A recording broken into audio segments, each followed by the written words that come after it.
దేవునికి స్తోత్రం చేద్దాం. హల్లెలూయా, హల్లెలూయా.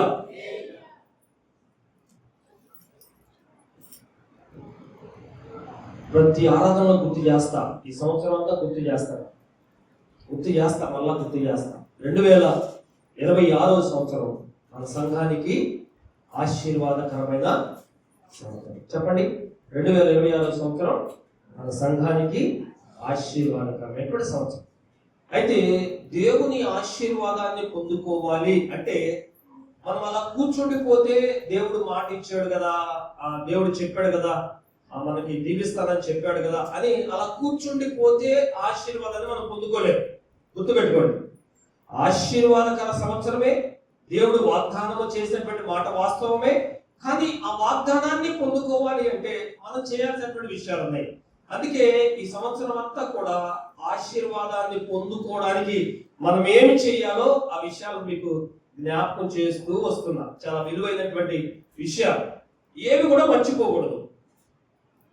పోయిన ఆదివారం ఒక 4 వ్యక్తుల్ని జ్ఞాపకం చేశాను మీకు. పోయినటువంటి స్థితిని మరలా పొందుకున్నటువంటి వారు ఎవరు చెప్పండి?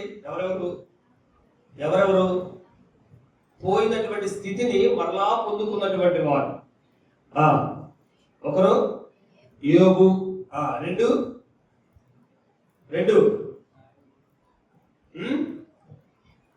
దావీదు, ఇంకా ఎలా పొందుకున్నారు వీళ్ళు అంటే, దావీదు తన పాపాన్ని ఒప్పుకున్నాడు. నా రక్షణ ఆనందాన్ని నేను నీతో సహవాసం కలిగి ఉన్నప్పుడు చాలా సంతోషంగా ఉన్నా, కానీ నేను పాపం చేసిన తర్వాత నీ రక్షణ ఆనందాన్ని నేను కోల్పోయాను. నా మనసు స్థిరమైంది కాదు, నా బుద్ధి మంచిది కాదు. కాబట్టి నా మనసు స్థిరపరచు, నా బుద్ధి సరిచేయి, నాకు పరిశుద్ధత దయచేయి, నాకు స్థిరమైన మనసును దయచేయి, నాకు రక్షణానందాన్ని మరలా తిరిగి నాకు దయచేయమని దేవుడు అడిగాడు. కాబట్టి తన స్థితి మరలా దేవుడు దావీదుకి ఇచ్చేశాడు. యోబు తనను ద్వేషించినటువంటి, తనను నిందించినటువంటి, తను ఏ పరిస్థితిలో ఉన్నా కూడా గ్రహించకుండా ఎన్నో మాటలు, నువ్వు పాపం చేసావు, నువ్వు అలా చేసావు, ఇలా చేసావు అని ఆ యోబు గురించి చెడ్డగా మాట్లాడినటువంటి వారి స్నేహితుల గురించి ప్రార్థన చేసినప్పుడు యోబు మునుపటి స్థితిని మరలా ఇచ్చేశాడు. మనం ఇందాక జ్ఞాపకం చేస్తున్నాం. 3వ వాడు నెబ్కద్నెజర్కి ఎప్పుడు వచ్చింది? పశువులాగా మారిపోయిన తర్వాత తిరిగి మరలా ఎప్పుడు రాజయ్యాడు అంటే, ఈ విజయాలన్నీ నాకు దేవుడు ఇచ్చాడు, యెహోవా ఇచ్చాడు అనే మనసు కలిగిన తర్వాత వచ్చింది. కాబట్టి మనం కోల్పోయినటువంటి వాటిని మరలా పొందుకోవాలి అంటే, లేదంటే అసలు ఇప్పటి వరకు ఆశీర్వాదం అంటే తెలియదు మన కుటుంబంలో, మనం ఏం చెయ్యాలి అంటే ఇది ఇలా చేయాలి. దావీదు లాగా పాపాన్ని ఒప్పుకోవాలి ఖచ్చితంగా ప్రభు దగ్గర. రాత్రి మీకు ఒక విషయాన్ని గుర్తు చేశా, యెహోవాకి అసాధ్యమైనవి ఏమీ లేవు. అయితే ఆయన మన పట్ల తన కార్యాలు నెరవేర్చాలి అంటే మనం ఆయనకి ఇష్టంగా ఉండాలి, మన జీవితం ఆయనకి ఇష్టంగా ఉండాలి, మన బ్రతుకు ఆయనకి ఇష్టంగా ఉండాలి, మన మాట ఆయనకి ఇష్టంగా ఉండాలి, మన నడవడిక ఆయనకి ఇష్టంగా ఉండాలి. అప్పుడు మన పక్షాన ఆయన ఖచ్చితంగా కార్యాలు చేస్తాడు. మన పక్షాన కార్యాలు జరగటం లేదు అంటే కారణం ఆయన కాదు, ఆయన సిద్ధంగా ఉన్నాడు. సంఘానికి ఇచ్చినటువంటి వాగ్దానం గుర్తు చేసే కదా, ఆయన చెప్పిన మంచి మాట నెరవేర్చడానికి ఆయన తొందరపడుతున్నాడు. ఆ దినాలు వచ్చేస్తున్నాయి, కానీ ఆ సమయం కల్లా మనం పొందుకోవాలి అంటే ఈ చెప్పే వాక్యాల్లో భక్తులు ఎలా చేశారు, మనం ఏం చేయాలి? ఒకవేళ యోబు గురించి విన్నాం, నీ ఆశీర్వాదం ఒకవేళ ఆగిపోయిందంటే, ఒకవేళ నిన్ను నిందించే వారి కోసం వారిని నువ్వు ద్వేషిస్తున్నావేమో, ఒకవేళ నిన్ను తిడుతున్నటువంటి వారిని తిరిగి తిట్టేస్తున్నావేమో, ఒకవేళ నిన్ను గురించి అవహేళన చేస్తున్నటువంటి వారిని తిరిగి నువ్వు కూడా అపహాస్యంగా అవహేళనగా మాట్లాడుతున్నావేమో. ఏమలా మాట్లాడాల? అందుకే 200 ఆశీర్వాదాన్ని పొందుకున్నాడు.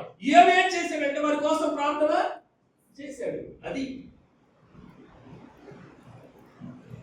దావీదు తన పాపాన్ని ఒప్పుకున్నాడు. ఒకవేళ నీ ఆశీర్వాదానికి కారణం నీ పాపం అయితే దేవుడి దగ్గర ఆ పాపం ఒప్పుకో, ఖచ్చితంగా దేవుడు దీవిస్తాడు, ఖచ్చితంగా నీ స్థితి దేవుడు ఇస్తాడు. కాబట్టి ఈ మాటలు మనం అనుసరించడం వల్ల దేవునికి దగ్గర అవుతాం, దేవునితో సహవాసం అవుతాం, దేవునికి ఇష్టంగా జీవిస్తాం. దేవుడు తనకి ఇష్టమైనటువంటి వారి గురించి ఆయన ఖచ్చితంగా కార్యాలు చేస్తాడు. ఈ 18వ కీర్తనలో ఏ కీర్తన అనుకున్నాం? ఇది ఏ సందర్భంలో రాశాడు? దావీదు తన శత్రువులందరి మీద విజయాన్ని పొందుకున్నాడట. చెప్పండి, దావీదుకు ఉన్నటువంటి శత్రువులు, మీకు తెలిసినటువంటి శత్రువులు, దావీదుకి ఎవరెవరు శత్రువులుగా ఉన్నారు? చెప్పండి, ఎవరెవరు శత్రువులు మీకు తెలిసినట్టు చెప్పండి. దావీదుకు శత్రువులు ఎవరెవరు? అక్కడైతే ఒక మాట రాయబడింది, సౌలు చేతిలో నుండి. ఇంకా అబ్షాలోము శత్రువు, ఇంకా ఇంకా గొల్యాతు శత్రువు. Very good. ఇంకా ఇంకా దోయేగు ఒక శత్రువు. ఇంకా అబ్నేరు ఒక శత్రువు. ఇంకా ఇంకా ఇంకా ఒక సైన్యం ఉంది. ఎప్పుడు కూడా దావీదు మీదకి అంటే ఎన్నిసార్లు వాళ్ళని జయించినా మరలా సిగ్గు లేకుండా దావీదు మీదకి వచ్చేవాళ్ళు ఒకడు ఉన్నారు. ఎవరాడు? ఒకసారి కొట్టారు, పారిపోతారు, సైన్యం పారిపోతారు. మరలా అదును చూసుకుని దావీదు మరి మంచిగా ఉండదు, మళ్ళీ వస్తారు. మరలా దావీదు వాళ్ళని జయిస్తాడు, మరలా వాళ్ళని కొడతాడు, మరలా వెళ్ళిపోతారు. మరలా అదును చూసి మళ్ళీ దావీదు మీదకి యుద్ధానికి వస్తారు. ఎవరాడు? ఫిలిస్తీయులు. దేవునికి స్తోత్రం చెప్పండి. హల్లెలూయా. రెండు చేతులెత్తి హల్లెలూయా. దావీదుకి ఫిలిస్తీయులు శత్రువులు. వీళ్ళు తన జీవితంలో ఎలా మారిపోయారంటే, దావీదు జీవితంలో ఒక ముళ్ళులాగా మారిపోయారు. ఎన్నిసార్లు వారిని తరిమినా, ఎన్నిసార్లు వారిని యుద్ధంలో ఓడించినా, ఎన్నిసార్లు వారిని జయించినా మరలా తిరిగి వస్తూనే ఉంటారు. ఈ ఫిలిస్తీయులు మనం ఎలా భావించాలంటే, మనం కూడా చాలా సార్లు సాతాన్ని ఓడిస్తూ ఉంటాం. మన భక్తితో, మన ఆత్మీయ జీవితంతో, కొంచెం నిష్టగా కొన్ని విషయాల్లో మనంగా దేవునికి భయపడుతూ, దేవుని యందు భయభక్తులు కలిగి మన పాపాన్ని జయిస్తూ ఉంటాం. మనం కొన్ని కోరికల మీద విజయాన్ని పొందుకుంటా ఉంటాం. కొంత పాపాన్ని మనము నిగ్రహించుకుంటూ, మన మాట కానీ, మన చూపు కానీ, మన ప్రవర్తన కానీ, మన ఆలోచనలు, మన ఆశలు, మన కోరికలు అన్ని కూడా చాలా దేవునికి భయపడుతూ మనం వాటిని జయిస్తూ ఉంటాం. వాటి మీద మనం ఆధిపత్యం చేస్తాం. అవి కోరికలు కలిగించిన మనం లొంగ వాటికి. కానీ గుర్తుపెట్టుకోండి, ఈ సాతానుడు, ఈ ఫిలిస్తీయులు సాతానుడికి సాదృశ్యంగా ఉన్నాడు. నువ్వు ఎన్నిసార్లు సాతాను జయించినా నువ్వు చనిపోయేంత వరకు వాడు మన దగ్గరికి వస్తానే ఉంటాడు. దేవునికి స్తోత్రం చెప్పండి. హల్లెలూయా. ఈరోజు జయించావు పాపాన్ని, ఈరోజు పాపాన్ని జయించావు.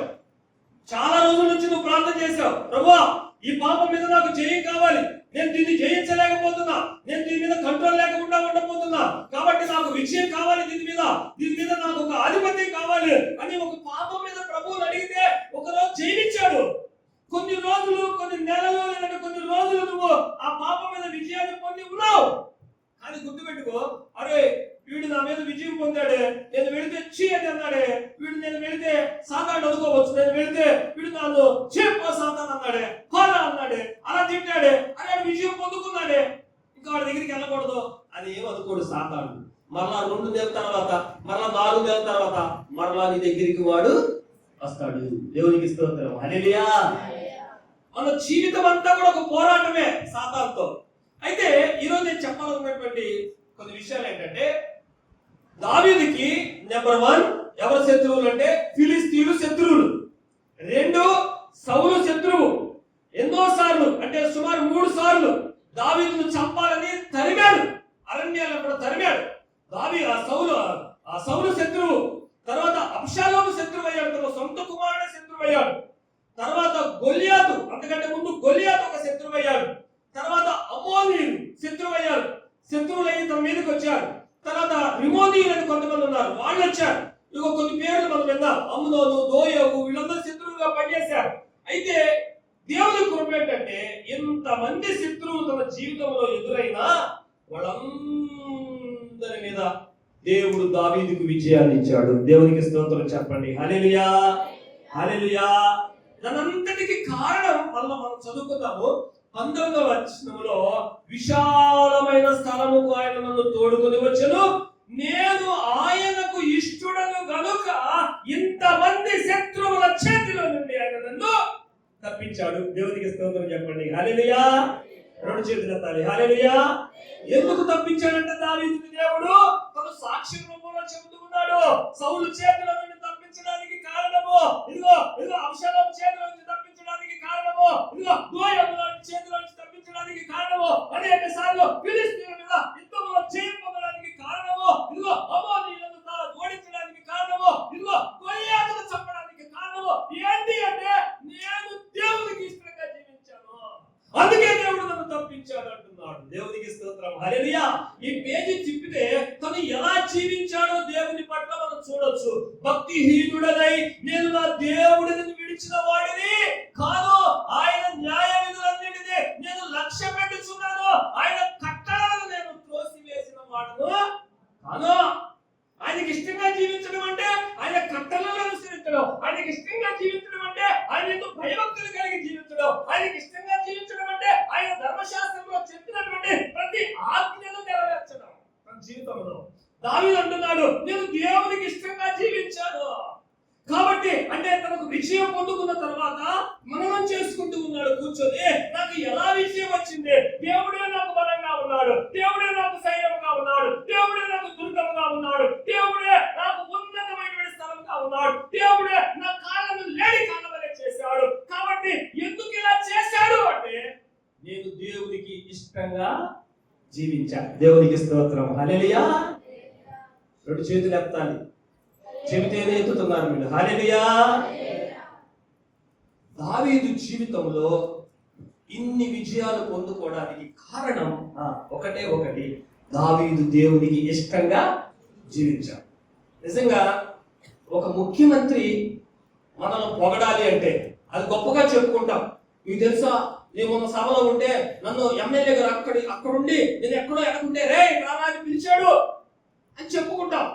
ఇదిగో పలానా వాళ్ళు నాకంటే పెద్దవాళ్ళు మా ఆశాని అంతమందిలో గుర్తుపట్టుకుని పిలిచాడు అని వింటా ఉంటాం, చెప్పుకుంటా ఉంటాం మనం. ఎవరైనా కొంత చిన్న సాక్ష్యం చెప్తే, కానీ దావీదుని గురించి ఎవరే సాక్ష్యం చెప్పారు తెలుసా? దేవుడే సాక్ష్యం చెప్పాడు. దేవునికి స్తోత్రం. హల్లెలూయా. ఈ దావీదు ఎలాంటి వాడంటే దావీదు చెప్పుకున్నాడు ఇక్కడ ఏమని, నేను దేవునికి ఇష్టంగా జీవించాను కాబట్టి దేవుడు నన్ను తప్పించాడని దేవుడే సాక్ష్యం చెప్పాడు దావీదు గురించి. వీడు నా హృదయానుసారుడు. దేవునికి స్తోత్రం. హల్లెలూయా. అంటే నా హృదయంలో ఇలా ఉండాలి, నా భక్తుడు ఇలా ఉండాలి, నన్ను అనుసరించేవాడు ఇలా ఉండాలి, నన్ను నాకు ఇష్టమైనటువంటి వాడు ఇలా ఉండాలి అని నేను మనసులో ఒక భక్తుడి గురించి ఎలా కోరుకుంటానో అలా జీవించేవాడు దావీదు అనేవాడు. అసలు వీడు నాకు చాలా ఇష్టం. వీడంటే నాకు నా హృదయానుసారుడు, నా హృదయంలో తలంచినట్లుగా నడుచుకునేటువంటి వాడు. ఒకవేళ పాపము చేస్తే ఈ మాట మీరు జ్ఞాపకం చేసుకోవాలి. దావీదులో తప్పుందా లేదా? అమ్మ దావీదులో తప్పు. తమ్ముడు అబ్బాయి చూడండి, దావీదులో తప్పుందా లేదా? అమ్మ దావీదులో తప్పుందా లేదా? అమ్మ చెప్పాలి, దావీదులో తప్పుందా లేదా? దావీదు పాపం చేశాడా లేదా? మరి పాపం చేసినటువంటి వాడిని దేవుడు ఏమంటున్నాడు? నా హృదయానుసారుడు అంటున్నాడు. పాపం చేస్తే దేవునికి ఇష్టమైనటువంటి వాళ్ళు అవుతామా? పాపం చేసేటువంటి వాళ్ళు దేవునికి ఇష్టమైనటువంటి వాళ్ళ?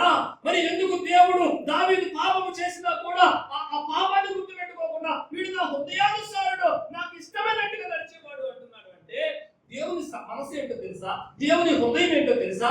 పాపము చేసినటువంటి వాళ్ళు దేవుని దగ్గర ఆ పాపం ఒప్పుకోవాలని దేవుని యొక్క ఆలోచన. దేవునికి స్తోత్రం. హల్లెలూయా. ఆ పాపాన్ని మనం దేవుని దగ్గర ఒప్పుకుంటే మనం దేవునికి ఎలా మారిపోతాం?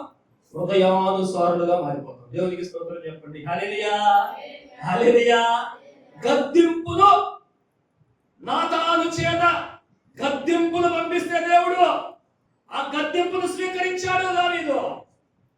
దేవుని యొక్క ఇష్టం ఎలాంటిదంటే దేవుడు ఒకవేళ కోపపడినా, దేవుడు ఒకవేళ గద్దించినా, దేవుడు ఒకవేళ శిక్షించినా ఆ శిక్షను తృణీకరించకుండా ప్రభువా నేను తప్పు చేశాను కాబట్టి, నేను పాపం చేశాను కాబట్టి నాకు ఎలాంటి పరిస్థితి వచ్చింది ప్రభువా, అందుకే నీ ప్రవక్తను పంపించి నన్ను హెచ్చరించావు ప్రభువా అని గద్దింపులకు లోబడ్డాడు దావీదు. దేవునికి స్తోత్రం. హల్లెలూయా.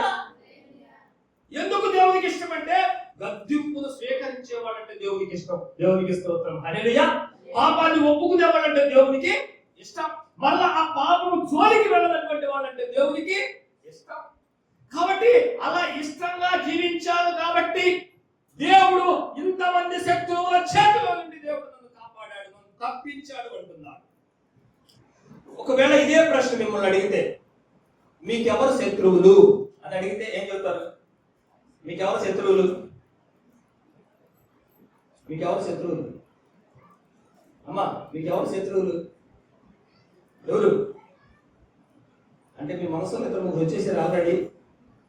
మీ ఇంటి పక్క వాళ్ళు, మిమ్మల్ని ఉమ్మేసిన వాళ్ళు, వీళ్ళు బాగుపడుతుంటే కొంచెం ఎగతాళి చేసేవాళ్ళు అలా వచ్చి ఉంటారు మీ మనసులోకి కదా, అవునా కదా?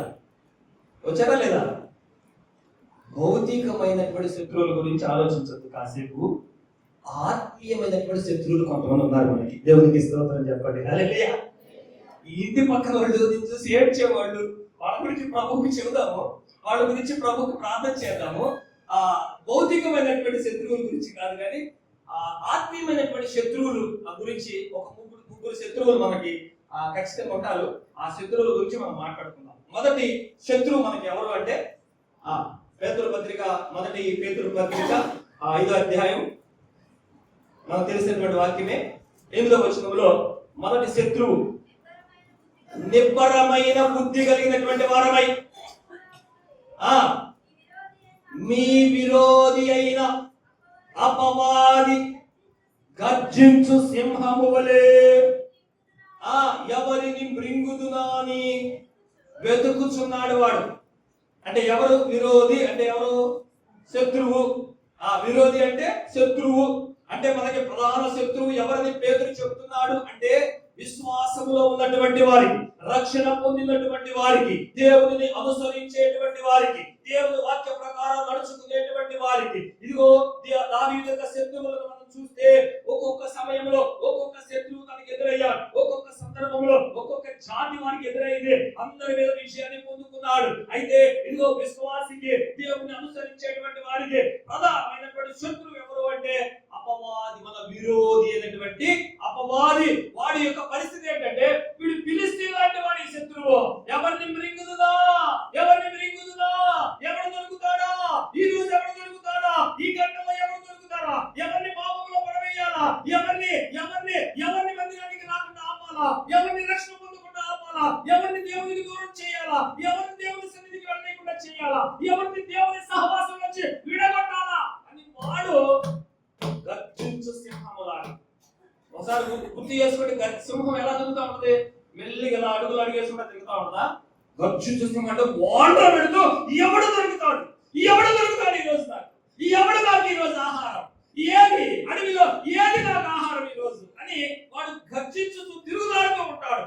దాన్ని పోల్చి చెబుతున్నాడు పేతురు. గర్జించు సింహం ఎలా తిరుగుతూ ఉంటుందో మన విరోధి అయినటువంటి అపవాది మన కోసం అలా వెతుకులాడుతూ ఉంటాడట. దేవునికి స్తోత్రం. హల్లెలూయా. మనం రక్షణ పొందాము, మనం పాపం మీద జయం పొంది పాపం దేవుళ్ళకి వచ్చాము, కొన్ని విషయాలను త్యజించి మనం దేవుళ్ళకి వచ్చాము, కొన్ని విషయాలను విగ్రహించుకుంటూ దేవుళ్ళకి వచ్చాం. అయినా వాడు విడిచిపెట్టడు.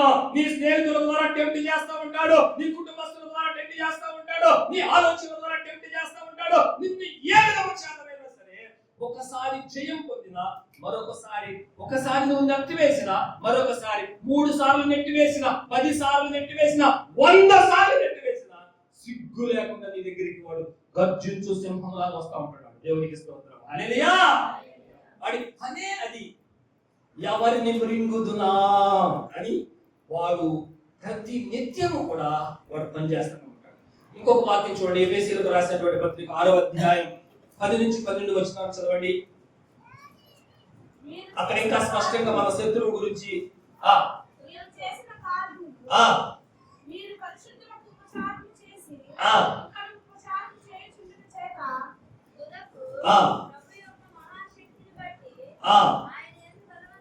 Very good. అది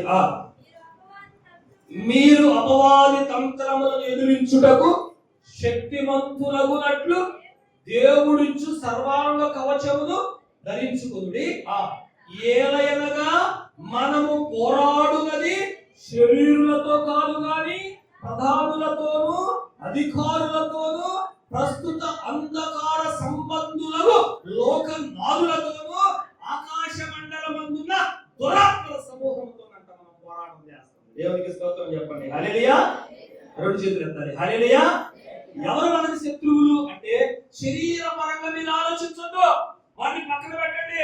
ఏలయనగా మనము పోరాడినది శరీరులతో కాదు, మీ ఇంటి పక్క వాళ్ళతో కాదు.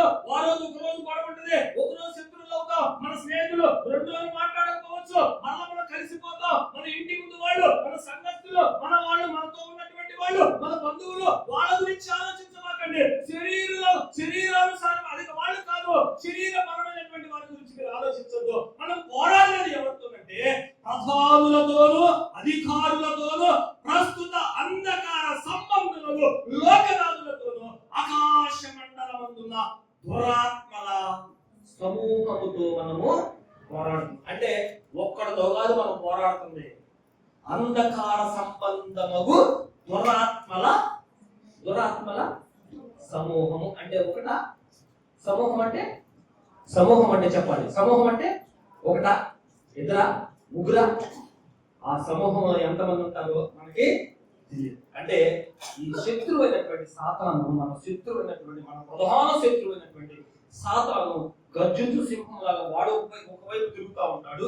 వాడు విడిచిపెట్టినటువంటి ఆ దూతలు, వాడి సంబంధమైనటువంటి అంధకార సంబంధము వాడి అనుచరులు అన్ని ప్రాంతాల్లో తిరుగుతూ ఉంటారు. వాళ్ళ పని ఒకటే, ఎవరినైనా సరే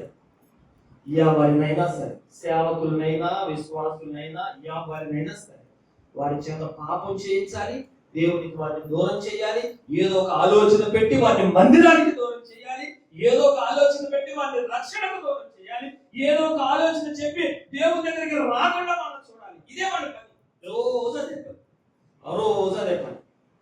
కాబట్టి గుర్తుపెట్టుకోండి, మనము పోరాడున్నది మన ప్రధాన శత్రువు ఎవరు? మొదటి శత్రువు ఎవరు? ముగ్గురు గురించి చెప్తాను. మొదటి శత్రువు ఎవరు? అపవాది. అపోస్తలుడైన పౌలు ఆ అపవాదిని జయించాలంటే ఆ కింద కొన్ని మనకి ఇచ్చాడు, అవి చదువుదాం చూడండి. అందువలన మీరు ఆపద్దినమున వారిని ఎదురించుటకు. మీరు ఎప్పుడైనా గుర్తుపెట్టుకోండి, సాతాను ఒక్కడే కాదు మనం పోరాడుతుంది, ఒక్క శత్రువైనటువంటి సాతానుతోనే కాదు, వాడి సమూహం ఉన్నాడు.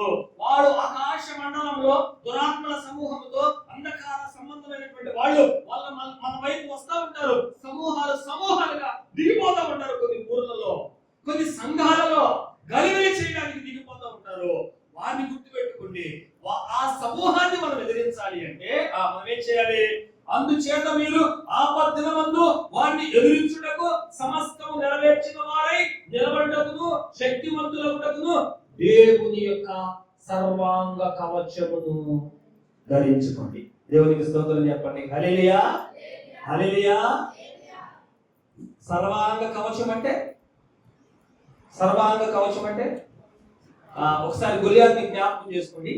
దావీదు మీదికి వస్తున్నప్పుడు వాడు ఎలా ఉన్నాడో తెలుసా?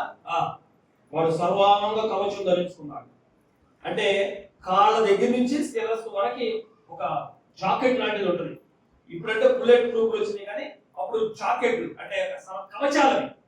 అంటే ఒకవేళ బాణం వేస్తే రొమ్ముకు తగలకుండా కవచం, కాళ్ళకు తగలకుండా కవచం, తలకి తగలకుండా కవచం, ఒక కళ్ళు కనబడేటట్లుగా. క్రికెట్ లో హెల్మెట్ పెట్టుకుంటారు కదా, హెల్మెట్ పెట్టుకుంటే ఇక్కడ మోసలు ఉంటాయి, కళ్ళు అయితే కనపడతా ఉంటాయి, కానీ బాల్ వెళ్ళి బలంగా తగిలినగానే ఎక్కడ తగిలింది? ఆ మూతికి ఉన్నటువంటి ఆ రేపు అక్కడ తీగలు ఉంటాయి కదా, ఆడికి తగిలింది, లోపలికి వెళ్ళదు. అంటే వాడు తలమరకి శిరస్త్రాణం ధరించాడు. సర్వాంగ కవచం అంటే ఏంటంటే టాప్ టు బాటమ్. ఆ బాటమ్ అంటే ఇంకా ఏది కనపడకుండా మీరు సర్వాంగ కవచాన్ని ధరించుకోండి. ఎందుకంటే అప్పుడు మీరు శక్తిమంతులు అవుతారు. ఏమేమి ధరించాలో చెప్తున్నాడు చూడండి అక్కడ. సర్వాంగ కవచంతో పాటు ఎలాగనగా మీ నడుమునకు సత్యం అనేటువంటి గట్టి కట్టుకోండి. తర్వాత నీతియను మైమరుపును తొడుగుకోండి. పాదములకు సమాధాన సువార్తమయమైన సిద్ధ మనసును తొడుగుకునవలెను. తొడుగు నిలబడి ఇవన్నీ కాక విశ్వాసమును దారు పట్టుకొనుడి. దానితో మీరు దుష్టుని అగ్ని బాణములన్నిటిని ఆర్పుటకు శక్తిమంతులగుదురు. మరియు రక్షణయను శిరస్త్రాణమును దేవుని వాక్యమును ఆత్మ ఖడ్గమును ధరించుకొనుడి. ఇవన్నీ ధరించుకోవాలి. అంటే కాళ్ళకేమో జోళ్ళు, నడుముకేమో దట్టి, మైమరుపు, తలకేమో శిరస్త్రాణం, మళ్ళీ మన చేతిలో వాక్యం అనేటువంటి ఖడ్గం ఉండాలంట, మళ్ళీ ఇంకొక చేతులనేమో విశ్వాసం అనేటువంటి డాలు ఉండాలంట. ఇవన్నీ ధరించుకుంటేనే ఒక విశ్వాస వీరులు అవుతాం మనం. దేవునికి స్తోత్రం. హల్లెలూయా. ఏదైనా సందర్భం వస్తే ఒక్కొక్కటి నేను మీకు వివరిస్తాను. సత్యం అనేటువంటి గట్టి అంటే ఏంటి, సమాధానం జోళ్ళు అంటే ఏంటి, ఒకసారి మనం జ్ఞాపకం చేసుకున్నాం. మనం ఈ అంశంలో ఉన్నాం కాబట్టి నేను అలా టచ్ చేసి నేను వెళ్తున్నా. ఖచ్చితంగా మనకి ఏముండాలి, శిరస్త్రాణం ఉండాలి, రక్షణ అనేటువంటి శిరస్త్రాణం ఉండాలి, ఒక చేతిలో వాక్యం అనేటువంటి ఖడ్గం ఉండాలి, ఒక చేతిలో విశ్వాసం అనేటువంటి దారు ఉండాలి, సమాధానకరమైనటువంటి జోళ్ళు ఉండాలి, సత్యం అనేటువంటి గట్టి ఉండాలి, నీతి అనేటువంటి మైమరుపు ఉండాలి. ఇవన్నీ సర్వాంగ కవచం. దేవునికి స్తోత్రం. హల్లెలూయా. ఇవన్నీ మనం ధరించుకుంటే అప్పుడు అంధకార సంబంధము సమూహాలు మన మీదకి వచ్చిన మనం శక్తివంతులం అవుతాము. మనం ఏవి కూడా వాడి వలన హానికరము కానే కాము. వాడు అగ్ని బాణములు విసిరినా అవి మనకి ఏమి కూడా చెయ్యవు. అంటే ఇవన్నీ ఎవరిస్తున్నారు మనకి అంటే దేవుడే మనకి ఇస్తున్నాడు. దేవునికి స్తోత్రం. హల్లెలూయా. ఇవి ధరించుకోవడం వల్ల మనము దేవునికి ఇష్టంగా మార్చబడతాం. దేవునికి స్తోత్రం. హల్లెలూయా. చూడండి, డాలు అంటే కేడెము అన్నాం కదా. యెహోవా నా కేడెం అన్నాడు. కేడెం అన్నా డాలు అన్నా ఒకటే. మీరు పాత సినిమాల్లో పెద్దోళ్ళకి సినిమాలు చూసేటువంటి వాళ్ళకి కొంచెం అవగాహన ఉంటది. అంటే ఒక చేతితో కత్తి కొట్టుకుంటా, ఒక చేతితో ఇలా రౌండ్ గా ఉంటది, దాని వెనక పట్టుకోవడానికి ఉంటది. ఎవడైనా కత్తి మీదకి వస్తుంటే దాన్ని పెట్టి ఇలా అడ్డుకుంటా ఉంటారు. ఒక చేతితో వాడిని చంపాలని చూస్తారు, ఒక చేతితోనేమో ఈ డాలు పట్టుకుని ఆడి కత్తిని ఆపుతా ఉంటారు. ఇట్లా ఇట్లా ఇట్లా. అంటే విశ్వాసం అనేటువంటి డాలు. అంటే మనము విశ్వాసం కలిగి ఉంటే దేవుల్లో మనము నా దేవుడు నాకు శక్తిని ఇస్తున్నాడు, నా దేవుడికి నేను ఇష్టంగా జీవిస్తున్నాను, నా దేవుడు నా పక్షాన ఉంటాడు, నా దేవుడే నాకు బలము అనేటువంటి విశ్వాసం మనకు ఉన్నందుకు అపవాది వేసేటువంటి అగ్ని బాణములు మనల్ని ఏమి కూడా చేయలేవు. దేవుడికి స్తోత్రం. అంటే ఆ విశ్వాసం డాల్ అడ్డం పెట్టామనుకోండి, వాడి తత్వాలన్నీ కూడా మన మీదకి రాకుండా అయిపోతాయి. దేవుడికి స్తోత్రం. హల్లెలూయా. అంటే ఇక అసలు శరీరం మీదకి రాకుండానే ఆ డాలు విశ్వాసం అనేటువంటి డాలు. కాబట్టి మన మొదటి శత్రువు ఎవరు? మన మొదటి శత్రువు అపవాది అయినటువంటి సాతాను, వాడి సంబంధించినటువంటి దురాత్మల సమూహం. ఇవి మనం పోరాడాల్సింది మొదట వీళ్ళతో. వీళ్ళని జయించాలంటే సాతాను మనకంటే బలవంతుడా బలహీనుడా అలా చెప్పాలి. సాతానుడు మనకంటే బలవంతుడా బలహీనుడా? ఎంత బలవంతుడు కాదు, చాలా రెట్లు బలవంతుడు, చాలా రెట్లు బలవంతుడు వాడు. కాబట్టి వాడిని ఎదిరించడం మన చేత కాదు. ఖచ్చితంగా వాడిని ఎదిరించాలంటే మన పక్కన ఎవరు ఉండాలి? దేవుడు ఉండాలి. దేవునికి స్తోత్రం. హల్లెలూయా. హల్లెలూయా. కాబట్టి మనం దేవునికి ఇష్టంగా జీవించామనుకోండి, దేవుడే మన పక్షాన వచ్చేస్తాడు. హానోకు దేవునికి ఇష్టంగా జీవించాడంట. ఎవరు చెప్పండి? ఎవరు? హానోకు. దేవునికి ఇష్టంగా జీవిస్తే దేవుడు ఏం చేసిందో తెలుసా? పరలోకాన్ని విడిచిపెట్టి హానోకు దగ్గరికి వచ్చి హానోకు వాళ్ళిద్దరు కలిసి నడుస్తూ పరలోకం పెట్టారు. ఎందుకు అంటే హానోకు దేవునికి ఇష్టంగా జీవించాడు. మనం దేవునికి ఇష్టంగా జీవిస్తే దేవుడు ఏమవుతాడు? మన దగ్గరికి వచ్చేస్తాడు, మనతో ఉంటాడు, మన పక్షాన ఉంటాడు.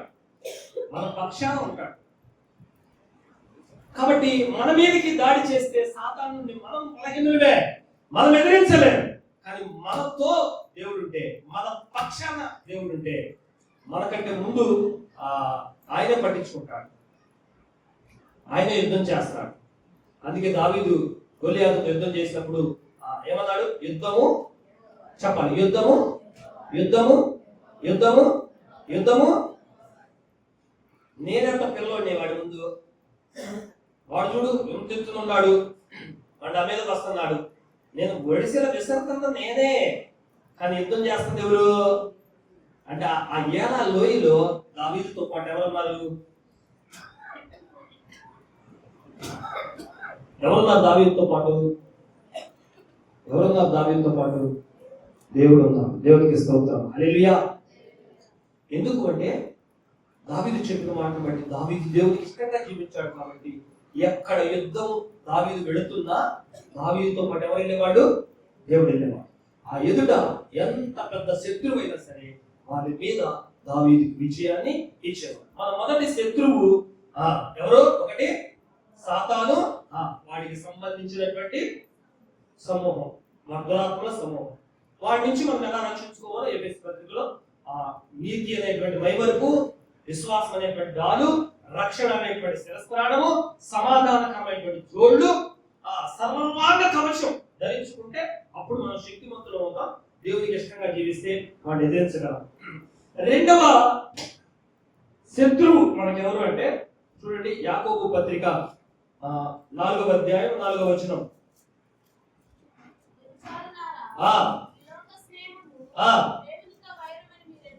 ఈ లోక స్నేహము దేవునితో వైరమని మీరు ఎదురా. కాబట్టి ఎవడు ఈ లోకముతో స్నేహం చేయును వాడు దేవునికి శత్రువగును. ఈ లోకముతో స్నేహము దేవునికి ఇష్టము లేదు. దేవునికి స్తోత్రం చెప్పండి. హల్లెలూయా. రెండవ శత్రువు ఎవరంటే మనకెవరు? ఈ లోకం. ఈ లోకం అంటే ఈ లోకంలో ఉండేటువంటి ప్రజలు, మన చుట్టూ ఉండేటువంటి వారు. వాళ్ళు స్నేహితులు కావచ్చు, బంధువులు కావచ్చు, రక్త సంబంధికులు కావచ్చు, లేదంటే ఫేస్బుక్ లో పరిచయం అయ్యే వాళ్ళు కావచ్చు, ఇన్స్టాగ్రామ్ లో పరిచయం అయ్యే వాళ్ళు కావచ్చు, వాట్సాప్ లో చాటింగ్లు చేసేవాళ్ళు కావచ్చు, ఎవరైనా కావచ్చు. ఇది లోకం, స్నేహం. ఈ ఈ ఈ లోకం కూడా మనకి ఎలాంటిదంట? శత్రువు అంట. అందుకే యోహోను పత్రికలో మనం చాలాసార్లు చదువుకున్నాం కదా, 2వ అధ్యాయం 16వ వచనంలో, లోకములో ఉన్నదంతయు శరీరాశయు, నేత్రాశయు, జీవపు డంబమును తండ్రి వల్ల పుట్టినవు కావు, అవి లోక సంబంధమైనవి. లోకమును దాని ఆశయు గతించిపోవును గాని దేవుని చిత్తము జరిగించువాడు నిరంతరము నిలచును. ఈ లోకం మనకు శత్రువు. అంటే లోకంలో ఏముంది? నేత్రాశ ఉంది, జీవపు డంబం ఉంది, తర్వాత శరీరాశ ఉంది. అంటే ఇవి లోకంలో ఉన్నాయి. శరీర ఆశలు ఉన్నాయి, జీవపు డంబం ఉంది, నేత్రాశ ఉంది లోకంలో. ఇది దేవునికి ఇష్టం కాదు. ఇవి మనకు కూడా శత్రువే. దీని మీద కూడా మనం విజయం పొందుకోవాలి.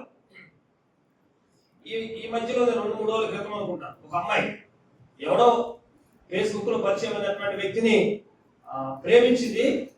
ఆ అబ్బాయి గురించి అంటే లవ్ అయిపోయిన తర్వాత ఇంట్లో చెప్పింది ఆ అమ్మాయి.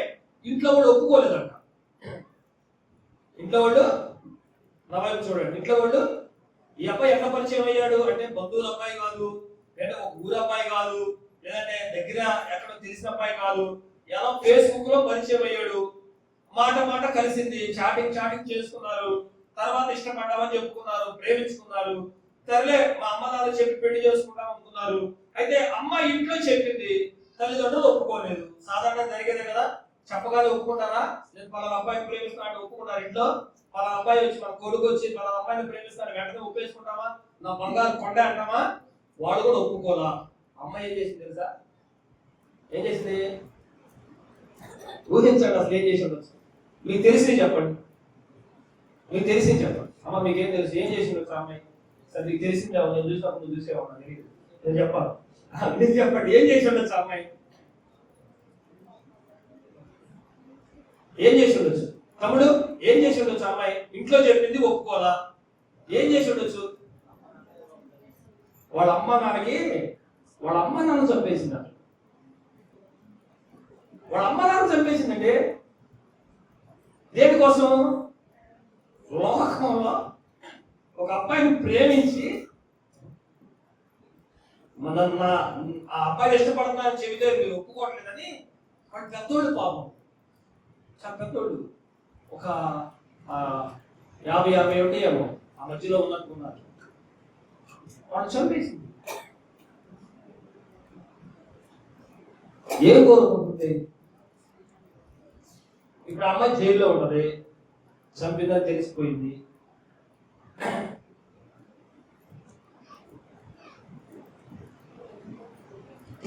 మొన్న ఇంకొక లవ్ స్టోరీ, చాలా వస్తుంది ఈ మధ్య, చాలా లవ్ స్టోరీ. వివాహమైన అమ్మాయి ఇంకొక ప్రియుడితో ఉండి ప్రియుడితో వెళ్ళిపోవడానికి భర్తను చంపేసింది. ఎట్లా చంపేసింది తెలుసా? నాకు అనిపించింది అప్పుడప్పుడు లేనిపోయింది ఆ చట్కాలు చెబుతున్నాయి అనిపించింది నాకు. ఎట్లా చంపేసింది తెలుసా? పొలావులో మొత్తం మంది కలిపి ప్రేమగా భర్తకు పెట్టింది. తిన్నాడు భర్త, తిని మొత్తం ఏమైతే ప్రశాంతంగా పడుతున్నాడు. భర్తను ప్రియుడు పిలిచింది, నిండు మొహం మీద అద్దారు, చచ్చిపోయాడు. పొద్దున్నే లేచి నా భర్త గుండు పొడి వచ్చింది చెప్తున్నాడు అందరికి ఏం చెప్పింది? గుండు పొడి వచ్చి చచ్చిపోయాడో ఏడుతున్నాడు పొద్దున్నే లేచి. అందరూ గుండు పొడితో చచ్చిపోయి అనుకున్నారు. కొంచెం బంధువులు స్నేహితులు వచ్చిన తర్వాత అది రాత్రి నాతో మాట్లాడాడు, అది సడన్ గా ఎట్లా వచ్చి అనుకున్నారు కదా. అనుకున్నందుకు దగ్గరికి చూసి చెవులో వచ్చి రక్తం వచ్చిందన్న. అప్పుడు ఆ డౌట్ వచ్చింది, గుండె పోటుతో చనిపోతే చెవుల్లో వచ్చే రక్తము రాదు. అర్థమైందా? ఏదో బలంగా ఏదో ఒత్తుంటారు కాబట్టి వచ్చిందంటే అప్పుడు తీసుకెళ్ళి 2 పీకితే అప్పుడు చెప్పింది. ఆ రాత్రి అంతా కూడా ఆ ప్రియుడేమో చంపేసి వెళ్ళిపోయాడు, చంపాడు వాడు వెళ్ళిపోయాడు.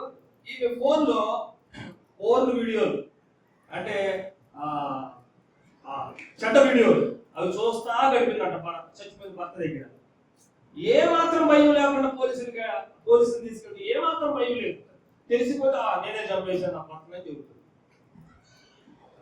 లోకమునైనను లోకములో ఉన్న వాటినైనను ప్రేమించు. లోకంలో ఏముంది? నేత్రాశ, శరీరాశ, జీవపద. ఇవి తండ్రి వల్ల పుట్టినవి కావు. కాబట్టి రెండవ శత్రువు ఎవరు మనకంటే? ఎవరు? లోకంలో మనం చాలా మంది యమన బిడ్డలు ఇక్కడ ఉన్నారు. గుర్తుపెట్టుకోండి, మీ వైవాహిక జీవితం ప్రభు దగ్గర పెట్టండి. ప్రభుని అడగండి, నాకు మంచి భార్య కావాలని అడగండి, మంచి భర్త కావాలి ప్రభు నాకు అడగండి. ప్రభు దగ్గర పెట్టండి, ప్రభు సన్నిధిలో అడగండి. అంతేగాని మీ సొంత నిర్ణయాలు తీసుకోవద్దు. మీ సొంత నిర్ణయాలతో తల్లిదండ్రులు బాధ పెట్టద్దు. మీ సొంత నిర్ణయాలతో దేవుని బాధ పెట్టద్దు. మీ సొంత నిర్ణయాలతో కలహాలు తీసుకురావద్దు. మీరు లోకాన్ని ప్రేమించద్దు, లోకంలో ఉన్న వాటిని ప్రేమించద్దు. అవి చివరికి మీకు నష్టాన్ని కలిగించేదే, అవాసుపాలు చేసేదే, కానీ అది దేవునికి మహిమ కలిగించే ఏమాత్రము కాదు. గుర్తుపెట్టుకోండి దేవుడు పెట్టారా. ఈ రోజుల్లో సెల్ ఫోన్లు వచ్చేసిన తర్వాత ఎక్కువగా సెల్ ఫోన్ వచ్చినటువంటి కొత్తలో రిలయన్స్ వాడి నినాదం ఏంటో తెలుసా? రిలయన్స్ వాడి నినాదం కర్లో దునియా ముట్టిమే. చెప్పండి, కర్లో దునియా ముట్టిమే అంటే ప్రపంచాన్ని నీ గుప్పెట్లో పెట్టుకో. అది నినాదం. ప్రపంచాన్ని నీ గుప్పెట్లో పెట్టుకో అంటే గుప్పెట్లో ఏమన్నా ఇప్పుడు ఫోన్ ఉంటుంది అంటే ఫోన్ లో ఏదైనా చూడవచ్చు, ఎవరితోనైనా మాట్లాడచ్చు, ఎవరితోనైనా చాటింగ్ చేయొచ్చు. కాబట్టి లోకముతో మనం స్నేహం చేస్తే, లోకస్తులతో మనం స్నేహం చేస్తే, మనం నేత్రాశ అంటే మనం కళ్ళు కోరుకున్నట్లుగా, మన శరీరం కోరుకున్నట్లుగా, లేదంటే మనము గర్వపడినట్లుగా, జీవపుడు అమ్మాన్ని అత్యాశకు పోయినట్లుగా మనం చేస్తే మనము ఆ దేవునికి ఇష్టంగా జీవించేటువంటి వారము కాదు. బైబిల్లో జ్ఞానము కలిగినటువంటి జ్ఞాన వచనాలు కలిగినటువంటి సొలొమోను అంటాడు, ప్రసంగి గ్రంథం 2వ అధ్యాయం అంతా చదివితే, నా కన్నులు ఆశించిన దాంట్లో నేను ఏది కూడా చేయకుండా లేదో, నా మనస్సులో ఏది చెయ్యాలి అనుకున్నానో అదంతా చేశా, నా కళ్ళు ఏది కోరుకుని అదంతా జరిగించా, నా చేతులు ఏం చెయ్యాలనుకున్నాయి అవన్నీ జరిగించా. నేనేం చెయ్యాలి అనుకున్నాను, నన్ను నిర్బంధించేవాడు ఎవడు లేడు. నాకు జ్ఞానము దేవుడు చేశాడు. నగరాలు కట్టా, ఇల్లు కట్టా, ఎంతో మంది అమ్మాయిలు పెళ్లి చేసుకున్నా, ఎంతో మంది వాళ్ళు ఉన్నారు, ఉపపత్తులు ఉన్నారు. ఆ 2 అధ్యాయం చదివితే ఉద్యానవనాలు నాటించా. అబ్బా, నేను ఏది కావాలంటే అది చేశా. కానీ చివరి ముగింపులు ఏమంటారంటే నాకు అనిపించింది ఇవన్నీ కూడా వ్యర్థమే అనిపించింది. నాకు దేవునికి స్తోత్రం, హల్లెలూయా. ఏమనిపించిందట? చేసిన తర్వాత ఏమనిపించిందట? ఎంత కూడా నేను ఎందుకా ప్రయాసపడింది, ఎందుకా అనిపించిందంట. గుర్తుపెట్టుకో, మనం చేసేదంతా లోకానుసారంగా మనం చేసేదంతా కూడా వ్యర్థమే. కాబట్టి రెండవ శత్రువు మనకి ఎవరో? లోకం. మొదటి శత్రువు చెప్పాలి అపవాది, దాంతో పాటు అపవాది సంబంధియగు అంధకార సంబంధమగు దూతల సమూహం. రెండవది ఎవరో లోకం. దయచేసి లోకంతో చాలా జాగ్రత్తగా ఉండండి. ఇక్కడ ఉన్నటువంటి ఎవరు బిడ్డలకు మరొకసారి చెప్తున్నా, ఈ ప్రేమ వీటి జోలికి వెళ్ళకండి. మీకు ఏమైనా ఆలోచనలు ఉంటే మీ తల్లిదండ్రులతో షేర్ చేసుకోండి, మీ తల్లిదండ్రులతో చెప్పుకోండి. నాకు ఎలా కావాలి, నాకు అబ్బాయి ఎలా ఉండాలి, నాకు అమ్మాయి ఎలా ఉండాలి అని చెప్పుకోండి. తల్లిదండ్రులు మన ఇష్టాన్ని గౌరవిస్తారు, ఖచ్చితంగా వాళ్ళు మన కోసం ఆలోచన చేస్తారు. అంతేకాని పిచ్చి పిచ్చి పనులు చేయకండి, అది చాలా దూరపడితే జీవితాలు పాడైపోతాయి. తిరిగి చూసుకున్న తర్వాత ఎన్ని పేపర్లో నేను మీకు ఒకటి రెండే చెప్తున్నా, లేస్తే వాట్సాప్ లోనే ఫేస్బుక్ లోనే ఇలాంటి స్టోరీలు మళ్ళీ ఆడే పెడతా ఉంటాను. ఫేస్బుక్ లో పరిచయం అంట, ఎలా చంపేసినంట, ఎలా అంట మళ్ళీ అందులోనే పెడతా ఉంటాను. కాబట్టి వీటి జోలికి వెళ్ళనే వెళ్ళదు. ప్రార్థన చేయండి, ప్రభువుని అడగండి, ప్రభువా నా ఆలోచన ఎట్లా ఉంటుంది, నాకు ఒక ఉద్యోగస్తులైనటువంటి భర్త కావాలి, ఇదిగో నాకు ఇలాంటి గుణవతి అయినటువంటి భార్య కావాలి, ఇలా ప్రార్థనకి వెళ్ళి అమ్మాయి కావాలి, ప్రార్థనకి వెళ్ళి అబ్బాయి కావాలి, అది నీ ఆలోచన ఏదైతే ఉందో నాకు ఇదిగో చెప్పొచ్చు ప్రభుతో, ప్రభు నాకు అందగాడు కావాలి, అడుగు ప్రభుని, తప్పులేదు. నాకు అందగట్టి భార్య కావాలి, అడుగు, తప్పులేదు. ప్రభుని తప్పులేదు, నువ్వు ఏదైనా అడగచ్చు. అంతేగాని నాకు సిగరెట్ తాగేవాడని ఈమెను అడగబాకండి, నాకు మందు తాగేవాడు ఈ కావాలి ప్రభు అడగబాకండి. అవి దేవుడికి ఇష్టమైనవి కాదు. కొంతమంది అమ్మాయిలు నాకు అర్థం కాదు, కొంతమంది అమ్మాయిలు ఉంటారు. ఈ విచిత్రం ఏంటంటే, నాకు అర్థం కాని పాయింట్ ఏంటంటే, చదువేమో ఇంజనీరింగ్ చదువుతూ ఉంటారు, లవ్ ఏమో ఆటో కొడుతూ నడుపుతూ ఉంటారు. స్టడీ ఏమో చెప్పాలి స్టడీ ఏమో పట్ల ఇంజనీరింగ్ కాలేజ్, లవ్ అఫైర్ ఏమో శ్రీనివాస్ మహాల్ దగ్గర ఆటో ఆటో ఆటో ఆటో అంటూ ఉంటాడు చూడు, engineering college auto love affair. వాడు 2 సార్లు ఏదో టైంకి వచ్చి ఎక్కించగలగాలి, ప్రేమలో పడిపోతారు. రేపు ఏంటి నీ పరిస్థితి? అలా చేసినటువంటి వాళ్ళు ఎంతమంది మధ్యలో వాళ్ళ స్టడీని ఆపేసి వాళ్ళ తల్లిదండ్రుల ఆశను తొక్కేసి ఆటో వాడుతూ వెళ్ళిపోతే వాడు ఎన్ని రోజులు చూసుకుంటారు? నీకు ఎన్ని రోజులు వాడు నేను ప్రేమలో చూసుకోగలడు? వాడికి సంపాదన ఏది?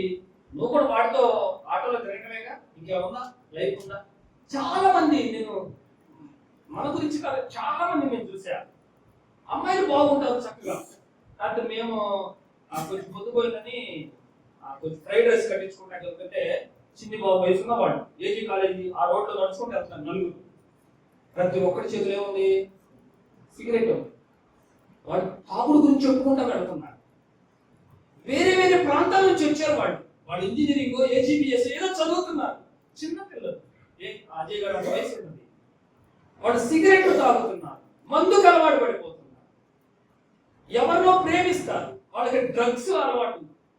ఎవరినో ప్రేమిస్తారు. జీవితాలు నీతో ఫోన్లో మాట్లాడితే చాలా తీయగా మాట్లాడతారు, చాటింగ్ లో చాలా తీయని పలుకులు పలుకుతారు. జాగ్రత్త, ఎవడు ఎలాంటి వాడో మనం చెప్పని జాగ్రత్త. చిన్నవాళ్ళే, అరే వాళ్ళు అంత తాగేవరా ఎంత తాగేవని చెప్పుకుంటూ వెళ్తారంట. నేను ఎందులో ఆలోచిస్తున్నా రాత్రి చెప్తుంది ఇట్లా. జాగ్రత్త. అస్సలు నన్ను అడిగితే ఎవరో మొక్కు మొహం తెలియదు మనం ప్రేమించి తల్లిదండ్రులు దూరం చేసుకోవడం అంత అవివేకం ఉంటుందంటారా? గుర్తుపెట్టుకోండి ఎవరు బిడ్డలు, లోకముతో స్నేహము మన శత్రువు లోకం. 3వ శత్రువు చెప్పి నేను ముగించేస్తాను క్లుప్తంగా. రోమాపత్రిక 1వ అధ్యాయం 29వ వచనం.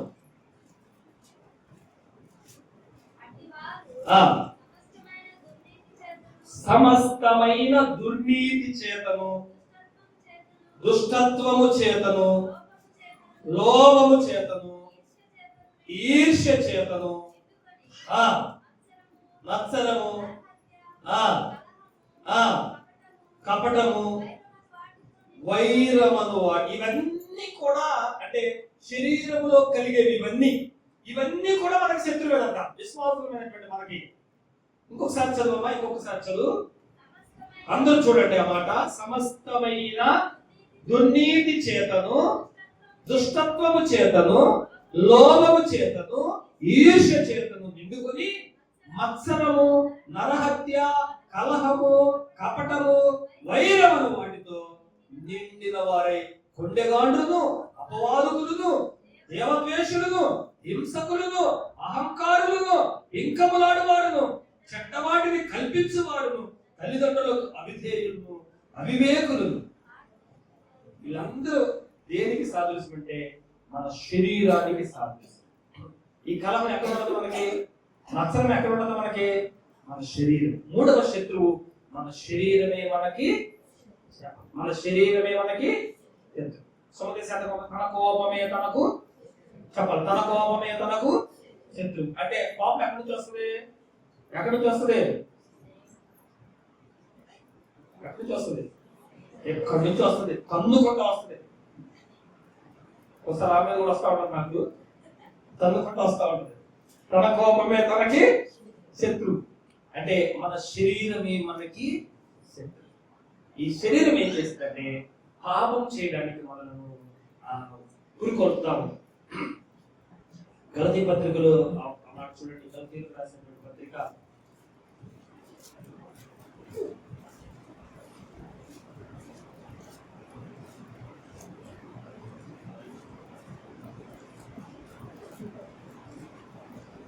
5వ అధ్యాయం 15వ వచనం. శరీర కార్యములు స్పష్టమై ఉన్నవి, ఏమనగా జారత్వము. 19వ వచనం. శరీర కార్యములు స్పష్టమై ఉన్నవి, అవేమనగా జారత్వము, అపవిత్రత, కాముకత్వము, విగ్రహారాధన, అభిచారము, ద్వేషములు, కలహములు, మత్సరములు, క్రోధములు, కక్షలు, భేదములు, విమతములు, అసూయలు, మత్తతలు, అల్లరితో కూడిన ఆటపాటలు మొదలైనవి. ఇవన్నీ ఏ కార్యాలు అమ్మా, ఏ కార్యాలు ఇవన్నీ? చెప్పాలి. ఏ కార్యాలు తమ్ముళ్ళు, ఏ కార్యాలు ఇవి? శరీర కార్యాలు. ఇన్ని పెట్టుకుని మనం దేవునికి ఇష్టంగా జీవించగలమా? ఈ శరీరం మీద కూడా మనము, ఈ శరీరం కూడా మన శత్రువు కాబట్టి ఈ శరీరం మీద కూడా మనం చేయము. అంటే మనలోకి మత్సరము రాకూడదు, అసూయ రాకూడదు, మత్తతలు, కలహములు ఇవేమీ రాకూడదు మన శరీరంలో. ఇవన్నీ పాపానికి సాదృశ్యం, ఇవన్నీ దేవునికి వ్యతిరేకమైనవి, ఇవన్నీ దేవుడు ఇష్టపడనివి. ఇవి మనలో ఉంటే మనం దేవునికి ఇష్టంగా జీవించలేము. కాబట్టి దీని మీద కూడా మనం ఏం కావాలి? జయం పొందాలి. శరీర కార్యాల మీద జయం పొందాలి. అప్పుడే మనం దేవునికి ఇష్టంగా జీవించగలం. చూడండి, ఒకటి దావీదు ఆత్మ సంబంధమైన విషయాల్లో శత్రువైనటువంటి అపవాదితో కూడా పోరాడి గెలిచాడు. 2 లోకం, 3 శరీరం. ఈ మూడింటి మీద దావీదు విజయాన్ని సాధించాడు. కాబట్టి దేవుడు దావీదును అన్నాడు, వీడు నా హృదయాలమైనటువంటి, నాకు ఇష్టమైనటువంటి వాడు. కాబట్టి నేను ఇష్టమైనటువంటి వాడిని కాబట్టి వీటన్నిటిలోంచి దేవుడు నన్ను తప్పించడానికి దావీదు అంటున్నాడు. కాబట్టి ఒకవేళ అపవాదిని జయించాలన్నా, అపవాది సంబంధమైనటువంటి దురాత్మల సమూహాన్ని జయించాలన్నా మనం ఎట్లా ఉండాలి? దేవునికి ఇష్టంగా ఉండాలి. లోకాన్ని జయించాలన్నా, లోకములో ఉన్న వాటిని జయించాలన్నా మనం ఎట్లా ఉండాలి?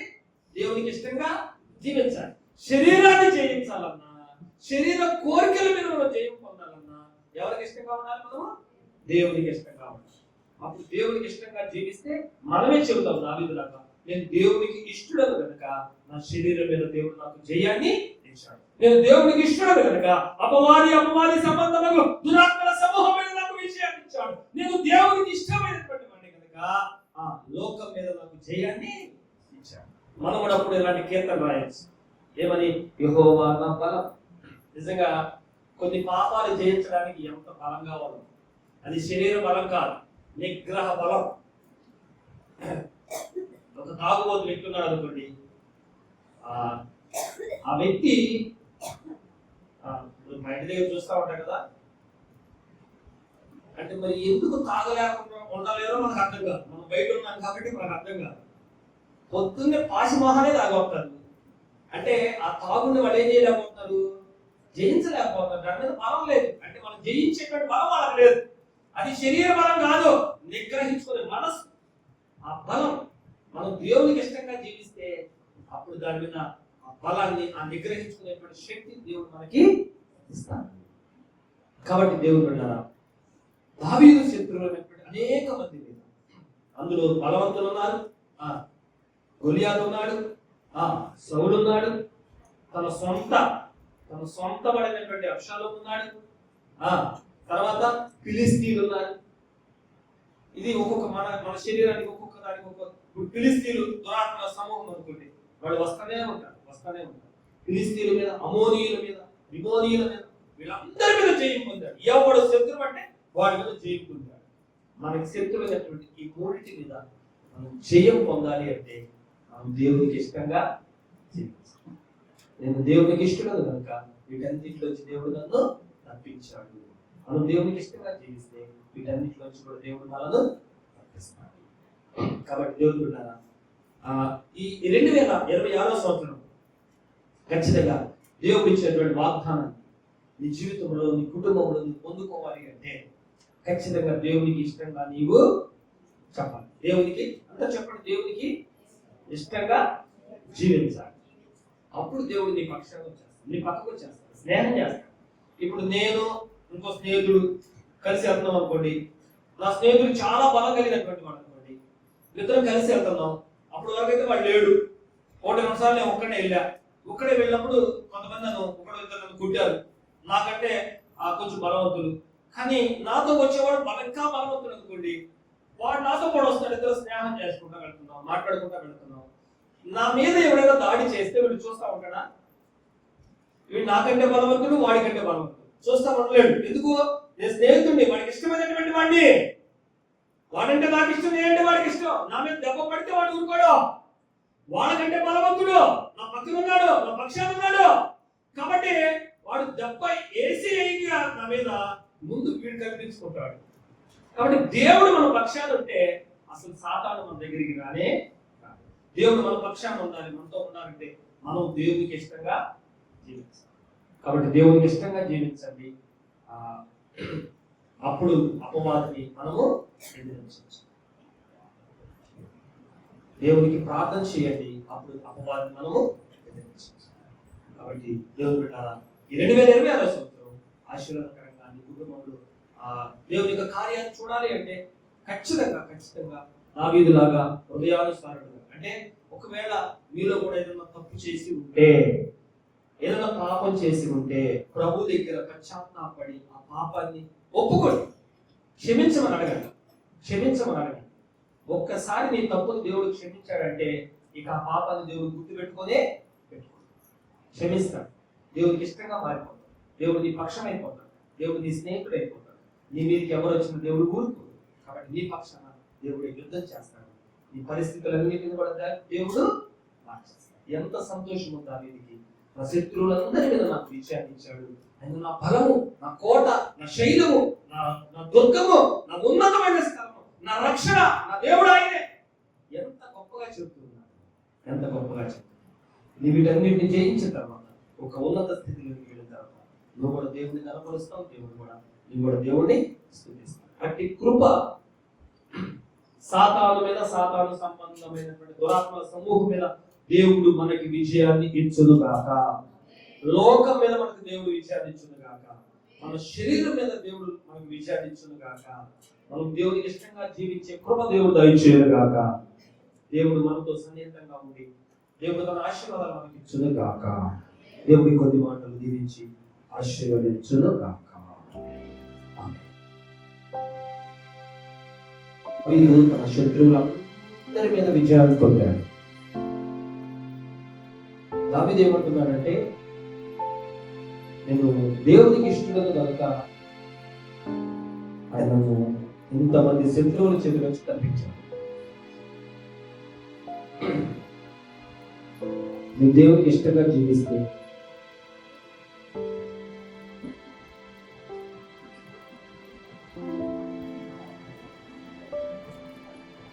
దేవుడు నీ శత్రువులందరినీ కూడా జయించేటువంటి కృప దేవుడు ఇస్తాడు. ఒక మాట ప్రభుత్వం చెప్పండి, దేవుడు ప్రభువా, నా శత్రువులు అనేక, నేను కొన్నిటిని జయించలేకపోతున్నాను జీవితంలో, ఆత్మీయ జీవితంలో కొన్నిటి మీద విజయాన్ని పొందలేకపోతున్నా, టెంప్ట్ అవుతున్నా. కొన్ని చేయకూడనివి కూడా నేను చేశాను. కాబట్టి నీకు నాకు ఎడమ చేస్తాను. నేను నీకు ఇష్టంగా జీవించే ఆ శత్రువులైనటువంటి వాడన్నిటి మీద, లోకం మీద, సాతాను మీద, దురాత్మల సమూహం మీద, శరీరం మీద నాకు విజయాన్ని ఇస్తానంటున్నావు. ప్రభువా నాకు సహాయం చేయమని ప్రభు పరిశుద్ధుడా, ప్రేమ కలిగిన మా తండ్రి, ఈ ఆదివారం దినాన ప్రభువా మీరు మాతో మాట్లాడేటువంటి మాటలన్నింటిని బట్టి దావీదు విజయానికి కారణం ఏమిటో, మేము కూడా విజయాన్ని పొందుకోవాలంటే మేమేం చేయాలో ఈ వాక్యం ద్వారా మాతో మాట్లాడాము. మా అందరికీ కూడా కృప దయచేయండి. మా శత్రువుల మీద విజయాన్ని మాకు దయచేయండి. మేము నీకు ఇష్టంగా జీవించే కృప దయచేయండి. ప్రభువా నీకు వందనాలు స్తోత్రం. అయ్యా, కూడి వచ్చిన బిడ్డలందరినీ కూడా దీవించండి. మంచి పంటలు ఈ సంవత్సరం పండాలి. ఆర్థిక పరమైనటువంటి ఇబ్బందులు తొలగిపోవాలి. అందరూ రక్షణలోనికి నడిపించబడాలి. ప్రభువా అందరూ ఆరోగ్యంగా ఉండాలి. అయ్యా, కుటుంబాల్లో కలహాలు ఉండకూడదు, అసమాధానం ఉండకూడదు, అసంతృప్తి ఉండకూడదు, ఏ లోటు ఉండకూడదు. ఎందుకంటే మేము ఆరాధిస్తున్నటువంటి నీవు మా కాపరివి. మాకు లేమి కలగదు. పచ్చిక గల చోట్ల నీవు మమ్మల్ని నడిపిస్తావు. శాంతికరమైనటువంటి జలమనేది మమ్మల్ని నడిపిస్తావు. కాబట్టి నీవు మాకు కాపరిగా ఉండండి. ఈ సంవత్సరం నైనా మేము కనిపెట్టి ప్రార్థన చేస్తున్నాం. ప్రతి కుటుంబము దీవించబడాలి, ప్రతి కుటుంబము ఆశీర్వదించబడాలి, ప్రతి కుటుంబంలో ఉన్నటువంటి ప్రతి వ్యక్తి దీవించబడాలి. దయచేసి సహాయం చేయి, దయచేసి సహాయం చేయి. నీ కృపను అనుగ్రహించండి ప్రభువా. ప్రభువా నీ కృపను అనుగ్రహించండి ప్రభువా. నీకే వందనాలు. ఈ సన్నిధికి తీసుకొచ్చిన కానుకలు బట్టి, ప్రథమ పిడికలు బట్టి నీకు వందనాలు. అయ్యా, ప్రేమతో బిడ్డలు తెచ్చారు. తిరిగి వారికి ఆ ఉపదంతలు, అరుదంతలు, దూరంతలు ఆశీర్వాదం దయచేయండి. ఆ సంఘాన్ని, మా సంఘంలో ఉన్న పెద్దలను, ఆ సంఘంలో ఉన్నటువంటి ప్రతి ఒక్క యవన బిడ్డలు అయ్యా, ఇదిగో లోకాన్ని ప్రేమించే వారుగా ఉండకుండా లోకం మీద జయం పొందేటువంటి వారుగా దయచేసి అట్టి కృప దయచేయండి, అట్టి కృప దయచేయండి, అట్టి కృప దయచేయండి. మా సంఘంలో ఉన్న ప్రతి కుటుంబాన్ని విధాలుగా దీవించండి ప్రభువా. ఉపవాస కూడికలు పొందుదాం అయ్యా. మంచిగా అయినా మాకు అనుకూలమైనటువంటి డేట్స్ లో సేవకులు ఏర్పాటు చేసుకున్న సేవకులు ఎవరిని మీరు ఏర్పాటు చేయబోతున్నారు అయ్యా. సంఘం బలపరచబడాలి, ఉజ్జీవింపబడాలి. అది గొప్ప దయచేయండి ప్రభువా. నీకు వందనాలు. దయచేసి ఈ రోజు జరిగించిన నీకు కృతజ్ఞతాస్తుతులు చూపిస్తుంది. కూడి వచ్చిన బిడ్డలందరినీ కూడా దీవించి ఆశీర్వదించండి. ముఖ్యంగా ఈ రోజు పుట్టినరోజు జరుపుకునేటువంటి మరి నా బిడ్డలు క్రిస్తల్ని బట్టి, అజయ్ బట్టి నీకు వందనాలు చెల్లిస్తున్నాం. మంచి ఆయుష్ని బట్టి, మంచి ఆరోగ్యం ఇవ్వండి. వారిద్దరు కూడా వారి కుటుంబం నిత్యము నీ సన్నిధిలో ఉండేటువంటి గొప్ప ధన్యత బిడ్డలకు దయచి ప్రభా నీకు వారి యొక్క భవిష్యత్తు దినాలన్నింటినీ కూడా నీకు మీరు తోడుగా ఉండండి. కుటుంబాన్ని దీవించండి. పరిచర్యను కూడా ఇంకా బలపరచండి ప్రభా. శిలోగులో కానీ ఇక్కడ ఇంకా పరిచర్య మరి అద్భుతంగా విశాలపరచబడేటువంటి ప్రభా మీరే దయచేయండి. మీకు మహిమలంతా యేసుక్రీస్తు వారి శ్రేష్ఠ ప్రార్థించి వేడుకుంటున్నాము తండ్రి. ఆమేన్.